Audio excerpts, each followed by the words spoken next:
৩৬ বলে ৫৬ রান লাগে নেদারল্যান্ডসের হাতে ৭ উইকেট ৯.৩৩ আস্কিং রেটকে অসম্ভব তো নয়ই, খুব বেশি বলেও মনে করতে দিচ্ছে না। ক্রিকেট ম্যাচে কখনো কখনো এমন সময় আসে যখন সময় থমকে যায়, যখন সবাই বুঝতে পারেন এখনই ম্যাচটার ভাগ্য লেখা হয়ে যাবে। এই ম্যাচে তা রিশাদ হোসেনের তৃতীয় ওভার, আরও নির্দিষ্ট করে বললে শেষ ৩ বল। প্রথম ৩ বলে ৭ রান দিয়ে দেওয়ার পর তো এই ম্যাচের রং কমলা হয়ে যাওয়াটাই মনে হচ্ছিল ভবিতব্য। বাকি ৩ বলেই যা কমলার বদলে সবুজাভাব হতে শুরু করলো। লেগ স্পিনাররা কেন হীরার মতো দামি তা বুঝিয়ে দিয়ে ৩ বলে রিশাদের ২ উইকেট। রিশাদের ওই ওভারই ম্যাচ ঘুরিয়ে দিয়েছে। বাকিটুকু করার মতো বোলার বাংলাদেশের এই দলে আছেন।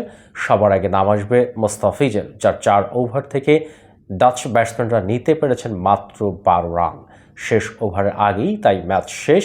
যখন ম্যাচের ফলের বদলে আলোচনা একটাই, ম্যাচ সেরা কি রিশাদ নাকি সাকিব? শেষ পর্যন্ত সাকিবই। ক্যারিয়ারে আরও অনেকবারের মতোই দুর্দান্ত এক প্রত্যাবর্তন। সুপার ৮ এখন আর দূরের কোনো স্বপ্ন নয়, ঘোরতর বাস্তব। আগামী ১৬ জুন বাংলাদেশ সময় ১৭ জুন নেপালের বিপক্ষে গ্রুপে বাংলাদেশের শেষ ম্যাচ। সে বিশ্বকাপে এখনও পর্যন্ত যে পারফরমেন্স, তাতে ওই ম্যাচের জয়টাকে নিছক আনুষ্ঠানিকতা বলে ফেলাটাই কোনো বাড়াবাড়ি দেখছি না। চাপের ম্যাচে দারুণ এক জয়ই শুধু একমাত্র কারণ নয়, বড় একটা কারণ সাকিব আল হাসানের ফিরে আসাও। সাকিব আল হাসানের ক্যারিয়ারেও খারাপ সময় এসেছে আগে, তবে এই বিশ্বকাপে প্রথম ২ ম্যাচের পারফরমেন্স সাকিব শেষ বলে যে রব তুলে দিয়েছিল, এতটা আর কখনো হয়নি। বয়স একটা কারণ, ক্রিকেটের বাইরে নানা কিছু নিয়ে ব্যস্ততাও। প্রথম ২ ম্যাচে প্রায় অদৃশ্য হয়ে থাকার সঙ্গে তাল মিলিয়ে টি-২০ অলরাউন্ডারদের র্যাঙ্কিংয়ের শীর্ষ থেকে নেমে গেছেন ৫ নম্বরে। ক্যারিয়ার জুড়ে চাপ শব্দটাকে যতই তুড়ি মেরে উড়িয়ে দিয়ে আসুন না কেন, এদিন ব্যাটিং করতে নামার সময় চাপে ছিলেন না দাবি করলে তা বিশ্বাস করার কোনো কারণ দেখছি না। ইনিংসের তখন মাত্র ৪র্থ ওভার, ২৩ রানে পড়ে গেছে বাংলাদেশের প্রথম ২ উইকেট। অতীতে আরও অনেকবারের মতো আবারও সাকিব চাপ জয় করার সহজ পথটাই বেছে নিলেন। টি-২০তে আগের ১৯ ইনিংসে কোনো হাফ সেঞ্চুরি ছিল না।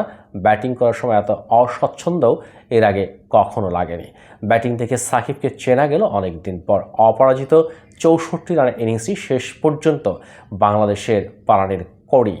এই ম্যাচের আগেই নাজমুল হোসেন বলেছেন, অধিনায়ককে যে প্রতিদিনই ভালো খেলতে হবে এমন কোনো কথা নেই। তা তো অবশ্যই, তবে প্রতিদিনই না হলেও মাঝে মধ্যে মনে হয় ভালো খেলা উচিত। টানা ব্যর্থ হলে কথা উঠবেই, এমন আউট হলে তো আরও বেশি। অসময়ে রিভার্স সুইপ মেরে আউট হওয়া মানে অবধারিতভাবে মাইক গ্যাটিংকে মনে পড়ে যাওয়া। ব্যাটসম্যান যদি অধিনায়ক হন তাহলে তো আরও বেশি। অ্যালান বর্ডারের প্রথম বলে গ্যাটিংয়ের ওই আত্মঘাতী রিভার্স সুইপের সুদূর প্রসারী তাৎপর্য ছিল। ওই শটের কারণেই ওয়ানডে বিশ্বকাপ জিতে ইংল্যান্ডকে আরও ৩২ বছর অপেক্ষা করতে হয়েছে বলে অনেকের বিশ্বাস। কোথায় বিশ্বকাপ ফাইনাল আর কোথায় ম্যাচ, তার চেয়েও বেশি মনে রাখতে বলি সময়টা। ১৯৮৭ সালে রিভার্স সুইপ মানে রীতিমতো দুঃসাহস। আধুনিক ক্রিকেটে ব্যাটসম্যানকে যা মারতে জানতেই হবে। তারপরও নাজমুলের ওই রিভার্স সুইপ চোখে লাগার কারণ যে সময় তা মারতে গেছেন।